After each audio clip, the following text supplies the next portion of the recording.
La curva de disociación de la hemoglobina relaciona la saturación de oxígeno y la presión de oxígeno.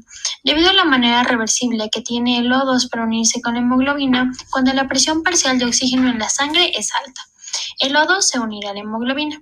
En caso contrario, como ocurre en los capilares tisulares, el O2 se libera. El oxígeno se transporta principalmente unido a la hemoglobina en un 97%. El resto lo hace disuelto en agua del plasma y de las células. Cada gramo de la hemoglobina puede liberar máximo 1.34 mililitros de O2. Por tanto, la hemoglobina de 100 mililitros de sangre se puede combinar con 20 mililitros de oxígeno cuando la hemoglobina está saturada al 100%. Esto se lo conoce como la curva de disociación de la hemoglobina.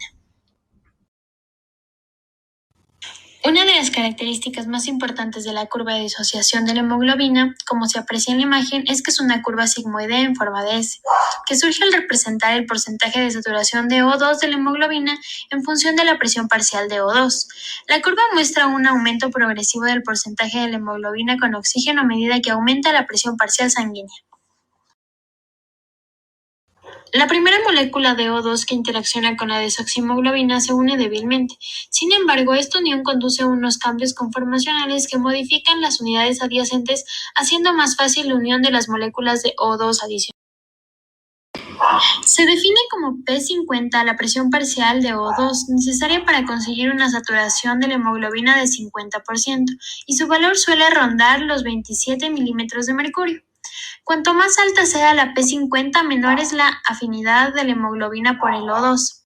Se necesita una presión parcial de oxígeno más alta para saturar la hemoglobina al 50%. Cuando la presión parcial de O2 es elevada, como ocurre en los capilares pulmonares, se favorece la unión de O2 a la hemoglobina y la liberación de dióxido de carbono. Esto se conoce como el efecto de Haldane. Por el contrario, cuando la concentración de dióxido de carbono es alta, como en los tejidos periféricos, se une con el CO2 a la hemoglobina y la afinidad del O2 disminuye, haciendo que éste se libere. Esto se conoce como efecto Bohr. La reacción de 2,3-bifosfoglicerato está estimulada por la presencia normalmente alta de la hemoglobina reducida. El 2,3-difosfoglicerato se une a ella y, por el contrario, no puede unirse a la hemoglobina oxidada.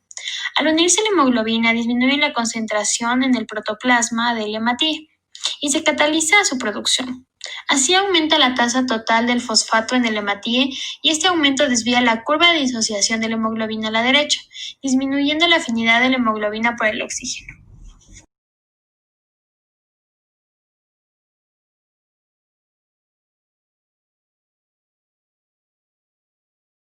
Los factores que desplazan la curva de disociación a la derecha son: 1. Acidosis. Cuando la sangre se vuelve ligeramente ácida, la curva se desplaza hacia la derecha en aproximadamente un 15%. 2. Aumento de 2,3-difosfoglicerato.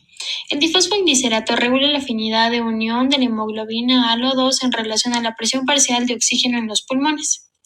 3. El efecto Bohr. Ocurre en los capilares tisulares cuando el aumento de la concentración de CO2 origina la liberación de protones. Estos protones se unen a la globina, haciendo un aumento de liberación de O2, disminuyendo la afinidad.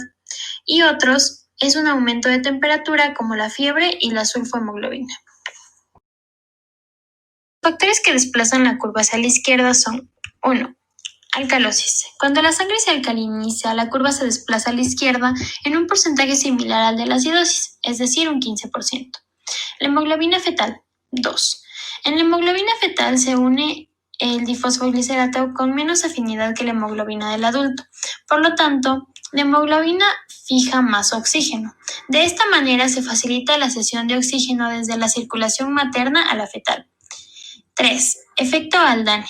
Ocurre en los capilares pulmonares cuando la elevada concentración de O2 hace que se reduzca la afinidad de la hemoglobina por el CO2. Esto hace que se desplace la curva hacia la izquierda, aumentando la afinidad del O2 hasta 500 veces más. Y otros, como el aumento de monóxido de carbono.